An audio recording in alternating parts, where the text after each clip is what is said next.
Kenapa? Karena sebagian besar yang disampaikan oleh Mas Anies, sebagian besar yang disampaikan oleh Pak Ganjar itu kebohongan, itu fitnah. Bagian mana Bang? Butuh konkret realnya bagian mana yang bohong, yang fitnah? Satu persatu Bang, kita mulai bahas. satu persatu. Satu ya, Pak Ganjar ya, kita mulai dari Pak Ganjar. Bang Masinton bisa bergabung, Bang Masinton? Oh, sudah hadir. Ini lagi ngomongin Silakan. Ganjar Pranowo ini, Bang Masinton.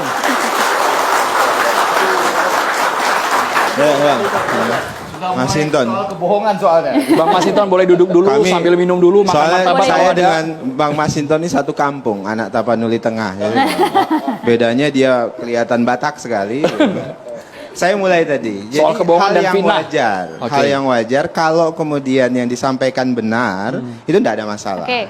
Tapi masalahnya adalah yang disampaikan itu bohong, yang disampaikan itu fitnah. Saya mulai dari yang pertama, Mas Ganjar misalnya menyebut bahwasannya salah satunya adalah misalnya ada pesawat bekas yang akan dan itu berulang kali para tim jubir juga melakukan itu.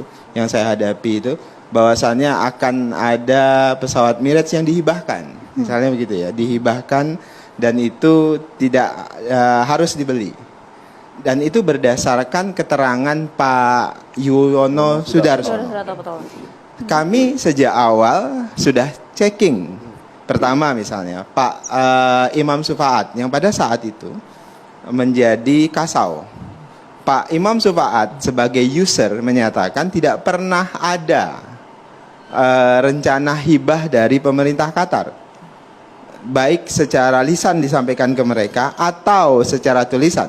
Tentu harus ada dokumennya yang jelas terkait perencanaan itu. Kalau hanya klaim ada mau hibah dan segala macam, itu bukan kebijakan pemerintah. Jadi tidak ada sama sekali. Bahkan ketika rame-rame hibah itu, Kementerian Pertahanan cek kepada Qatar, betul nggak Anda ingin hibah pada tahun sekitar 29 sampai 2012 itu? Tidak ada rencana mereka melakukan hibah. Jadi hanya berangkat dari klaim itu. Itu pertama. Jadi sumbernya tidak jelas, bohong dan sebagainya. Saya lanjut ke Pak Anies dan ini paling banyak bohongnya. Ya, paling banyak bohongnya Pak Anies. Harus dicatat nih. Saya mulai dari yang pertama. Ya, Pak Anies menyebutkan 700 triliun anggaran Kemhan digunakan untuk belanja alutsista bekas. Ini bengis sekali nih pernyataan. Ya, bengis dan jahat. Hanya untuk tujuan menjatuhkan Pak Prabowo, kemudian menggunakan data palsu dan bohong. Kenapa begitu? Pertama, saya mulai dari 2023 saja. Di 2023 anggaran Kemhan itu 131 triliun. Oke, yang digunakan untuk belanja alutsista itu sekitar 30-an triliun. Ya. Jadi dan belanja alutsista itu ya macam-macam. Ya. 2023 dan itu untuk belanja kesejahteraan prajurit, untuk belanja macam-macam, semuanya perawatan itu sudah termasuk.